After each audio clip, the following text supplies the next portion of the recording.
claim we spoke too soon.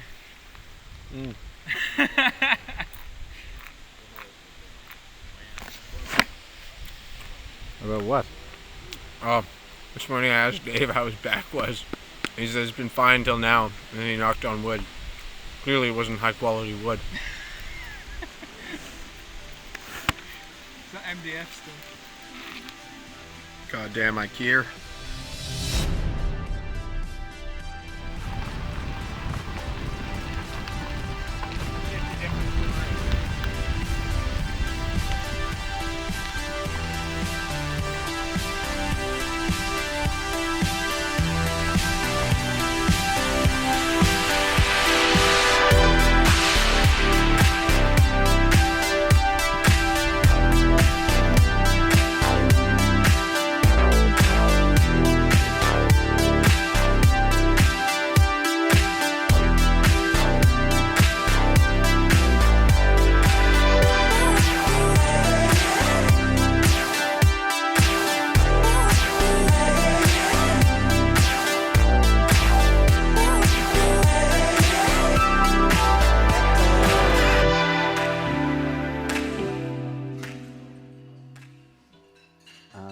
And if you could save your applause to the end, that would be great, after all the riders stand up. All right. Hi, everybody. Yeah, so me and 9 of my best friends just biked here from Whistler. We're really happy to be here in Yellowknife. It's really special. It's such a cool town. I was born here, but I left before I was old enough to have any memories of the place. But it's really interesting. It's like a city, but it's really far from everything. It's pretty wild. Yeah.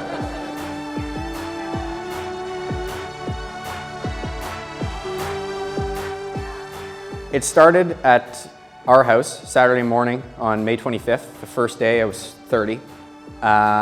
We all left. It was pouring rain. It was about 6 degrees.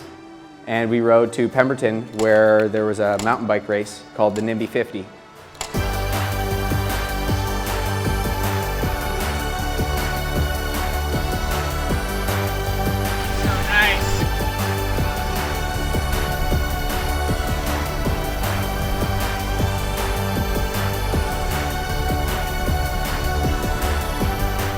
It was the last running of it after 10 years. It is regarded as one of the hardest cross-country mountain bike races you can do in the province. It's 38 kilometers with nearly 2,000 meters of climbing on very challenging trails. So we rode our road bikes there in the pouring rain, switched into mountain bike clothes, did the race, which took about 3.5 hours.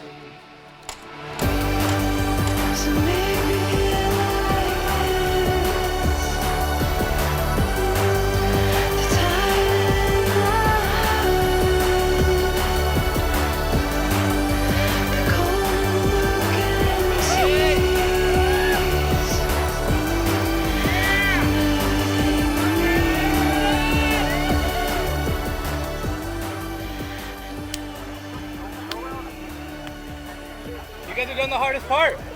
This is road biking now.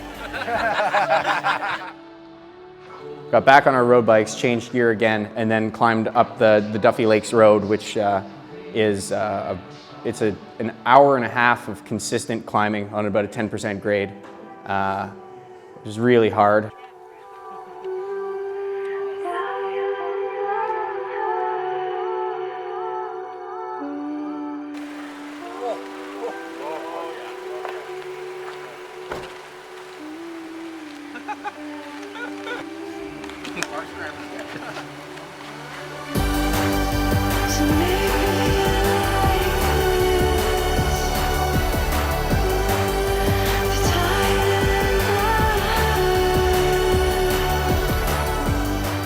But it wasn't raining. The rain had stopped for the mountain bike part and for the climb. And then the second we crested the hill, the temperature dropped and it started pouring rain. And we were so cold that we were getting, the hills are really steep, so you pick up tons of speed. You're going about 60 kilometers an hour, but you're shivering. So that shivering transitions into your hands and you would get speed wobbles. I think we've had 5 different days so far. Day 1, bit shit.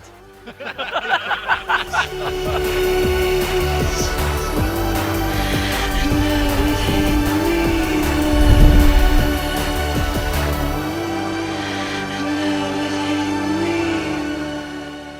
So yeah, that was a rough day to start it off.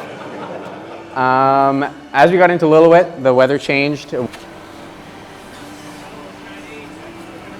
of a Chinese. You guys were moving. Dude, we got going fast. It was fucking scary. Woo! That's a sick descent. We had a crazy party shred. Fuck yeah. We had friends who were going to be there, and they had about $400 worth of Chinese food waiting for us.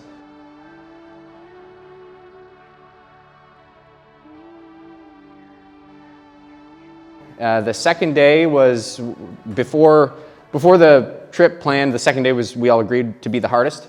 270 kilometers from Lillooet to Williams Lake with a great deal of climbing. That was our first introduction to gravel roads and the devastating effects they have on bikes that are not made for gravel roads.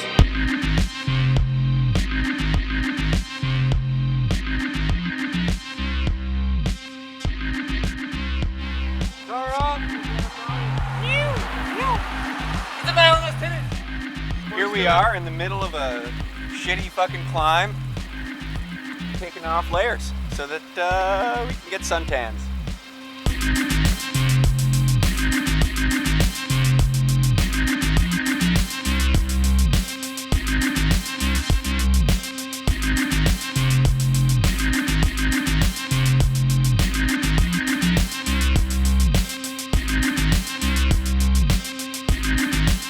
Muck here.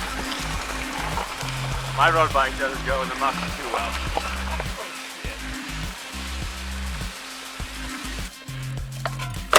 Fucking hell.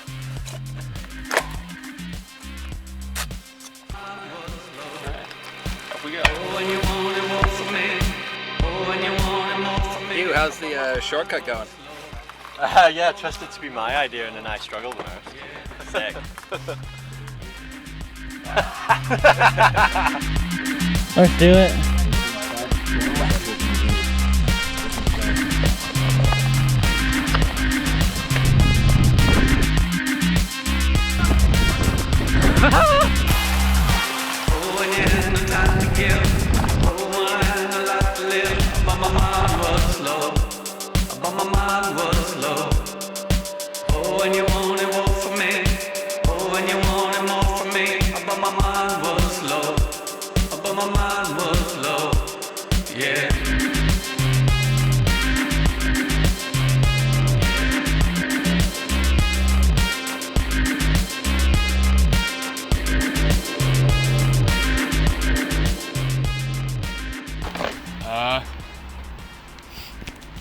Alright.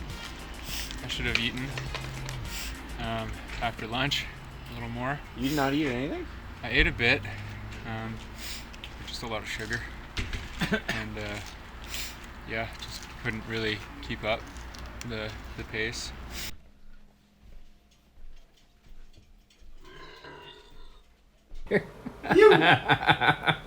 I know, I need to keep the tarp off tomorrow. Yeah. Maybe not tomorrow, but that PG day. Yeah. The first few days were nice. The weather was hot and sunny.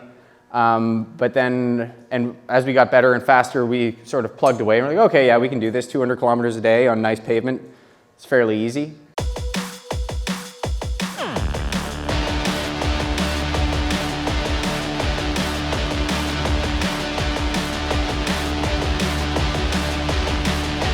You guys look like you know what you're doing.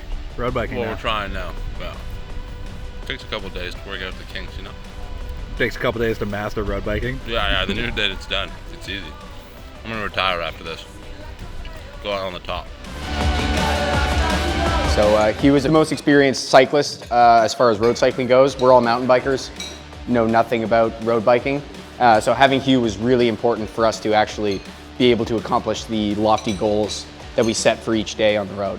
And Will had never road biked before, so he taught Will how to road bike on the fly. I jumped a bump and almost swapped. It's like, oh yeah, I'm good at road biking now. Look at me, I can jump a bump going 60. No, I can't.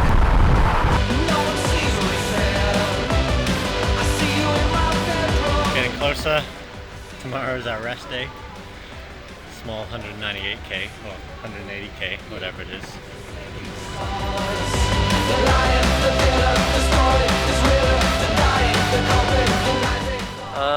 Not too much, just took a big old shit in a bookstore.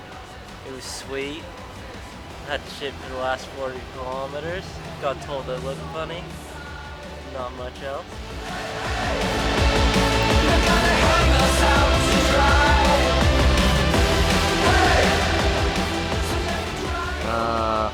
I went skiing and got drunk in Finland.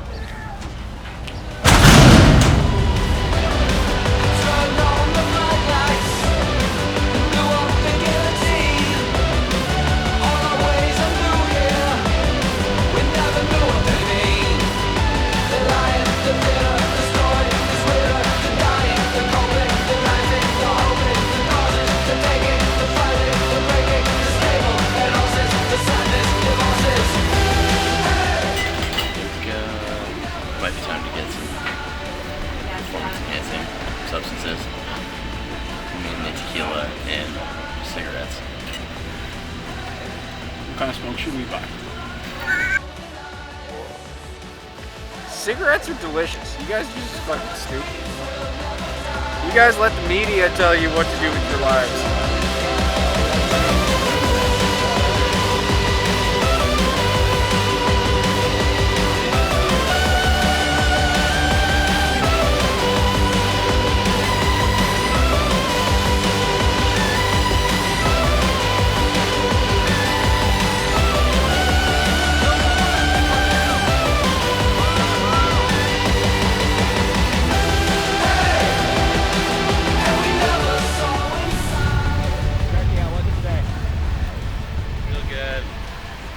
We did it. We're somewhere close to where we should be.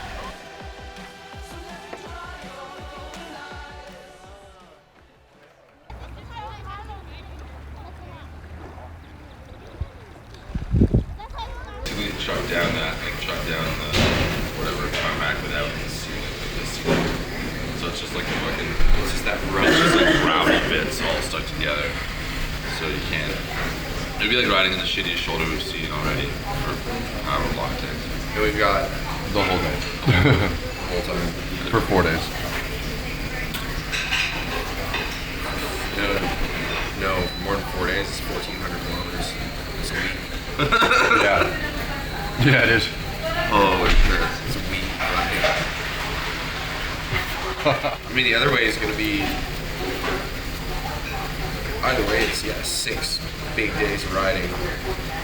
I just don't know, like, what's riding through fucking smoke gonna be like? I don't know. Never done it. Probably bad. Like, I did it, as fuck. I've done a little bit, but not anywhere near the forest fire. This is like right on top of the forest fire. Yeah. I think the internet's down right now. Try it after breakfast. I think we might have to go through BC and die. And die.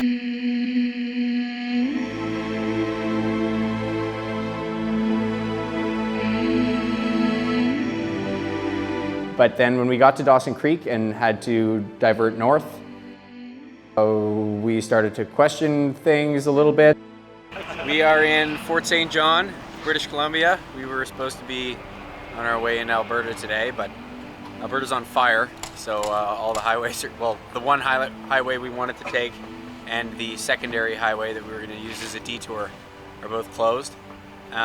So we're taking a slightly longer route with about 6,000 extra meters of climbing. So yeah, now friggin' balls in the air. We don't really know what's going on for the last 3 days. A bit more camping is probably what's gonna happen.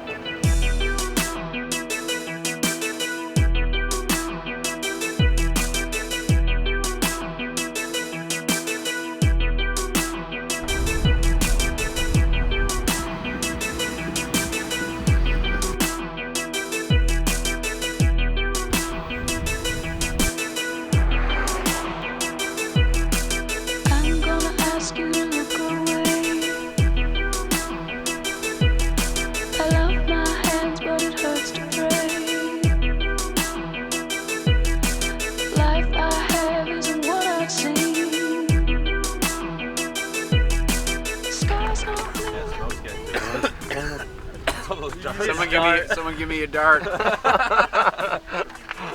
I gotta acclimatize. From there. Next thing you know, you can't even tell that it's smoky outside.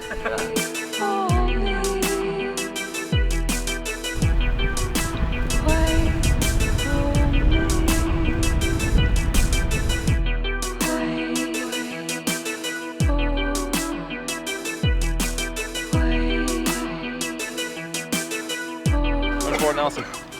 Or, I think so, that's all smoked. We could be anywhere actually. I don't really see any further than 100 meters away. But we made it. 223.1 kms from our last destination. Touch and go there. Had a good afternoon. Regrouped in the middle, came back on the third, and yeah, really put it to her. The roads were still good, but it was really when we hit the gravel roads and the temperatures dropped and the rain started to happen. The big difference is when you're pedaling on a nice smooth surface, your bike carries a lot of speed. You don't have to, and you can draft behind the person in front of you. So you're not constantly generating power. On the 470 kilometers of gravel road that we had to ride that was wet, you always have to be pushing. You can't draft, you can't really, the teamwork aspect isn't as valuable. So that's when we started to hurt because we were sort of left on our own, a bunch of individuals together. We got split up over the course of the days, and it was harder to work together. Those 2 days between Liard and Fort Providence were 2 really challenging days for the whole team.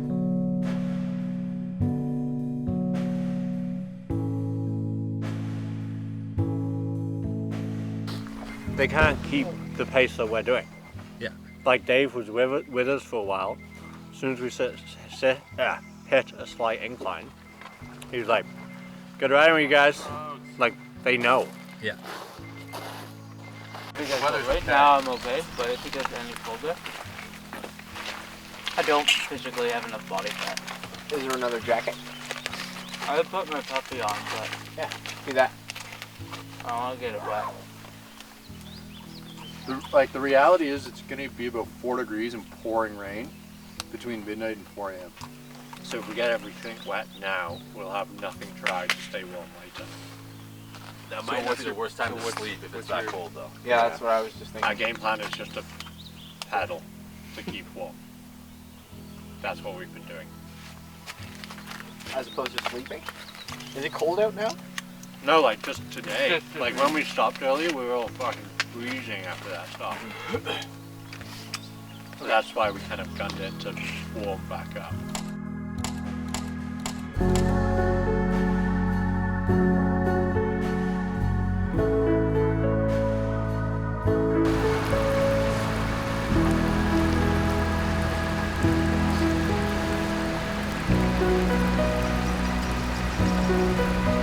It's fucking gnarly out here. You get warm. Look at me, I'm warm. What was the name of the guy who invented basketball? Jack Smith. It's like one of those clothes where you get the... Oh. It's like a carnival game. You just can't win. Hey, we're going to those people's cabin for lunch. Yeah. So it's like a couple hundred meters down the road. They got a cabin. We're invited for lunch. Give me a fucking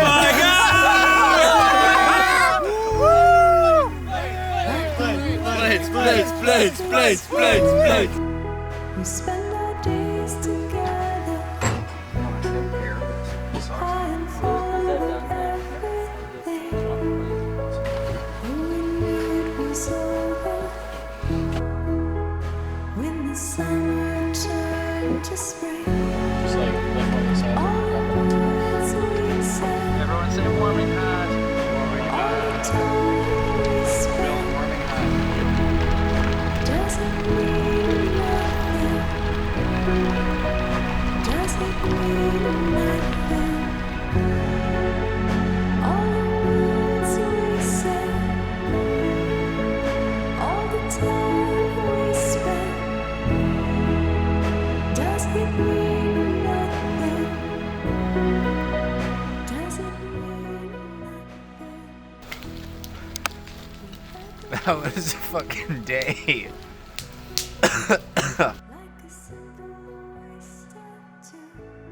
We had to camp. We had to call one of the days short. We were pushing each other up the hills.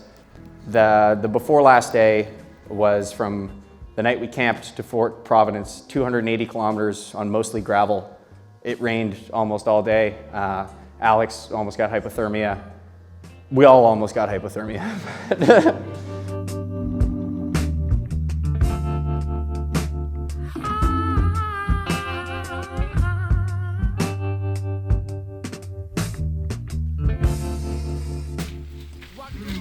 Out there. 1 degree, that's it. Dave's shivering. Yeah. What are you saying, Mark? The other thing is, I'm not sure if I can get warm enough. Then if I get wet enough, I don't know. I honestly have no idea. Yeah, so what now? If you're done for the day, it probably makes the most sense for you to hitchhike to Fort Providence if you can. These guys will hang out with you from the side of the road while you wait, and then you can go to the hotel. I mean, there aren't many vehicles going by, so that might be tricky. Dirt bike. You should have a lap, bud. Or, yeah.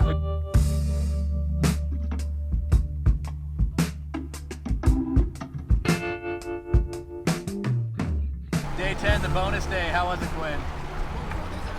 Well, it was 280K, about 200 of which was soaking wet gravel. We had to hide in a cabin and start a fire with trash to stay warm. That was the shittiest day I've ever had on a bike. It was awesome.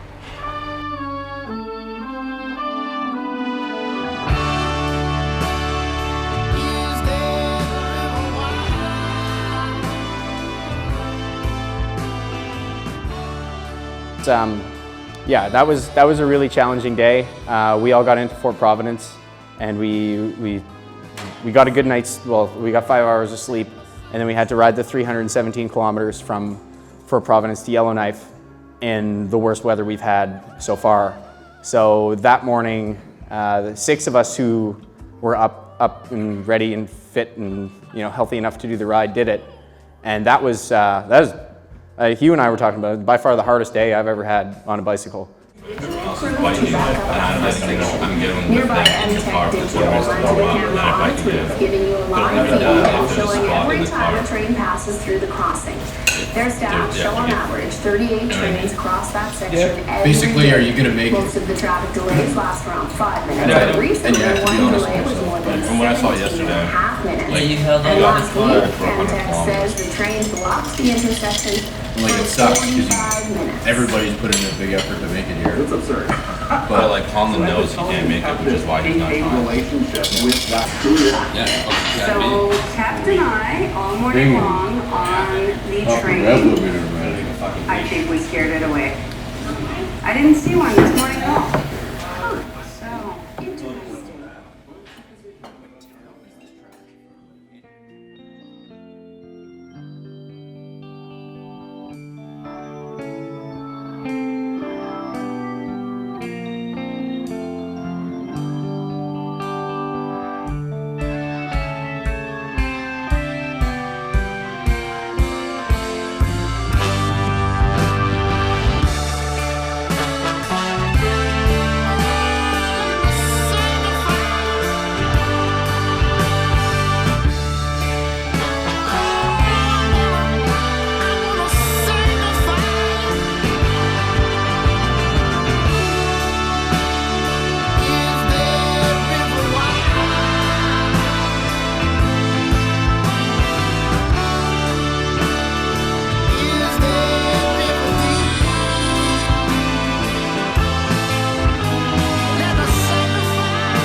This is the home stretch now. Stopped raining. The last 2 days of this trip really put us through the grinder. Dave and Conlon had to call it. Good thing too, they wouldn't have made it through the day. It was just so fucking cold. Like we pedaled through the rain for 8 hours non-stop. This is a under-planned, overachieved, super sketchy good time.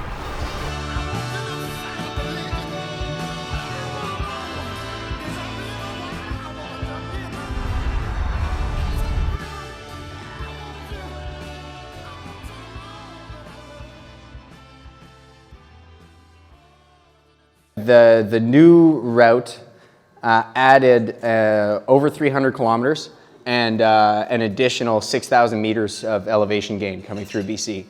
So just to put it into sort of context, what we ended up doing was 2,500 kilometers of riding and 19,000 meters of climbing. So that is almost 3 times Everest. And we did that in 11 days. So yeah, one thing that you will probably have noticed from going around the room and everyone who's involved on this ride is that we all share mountain biking as a passion. We all have bikes as a real central part of who we are, and through having been fortunate enough to be riding bikes in every spare moment since I was about 12 years old, it's definitely made it easier for the rest of my life to kind of fall into place, because there's that one consistent thing that I think a lot of people, especially in remote communities, don't always have access to. Being able to turn what was originally just a bit of a harebrained scheme to go on a big bike ride into something that can contribute to the community and sort of foster mountain biking in a place that may not have had the infrastructure for it before is really, I mean, it just elevated the whole experience for everyone who's on board, and definitely made it possible for us to push through some of the days that may not have been quite as easy to get through.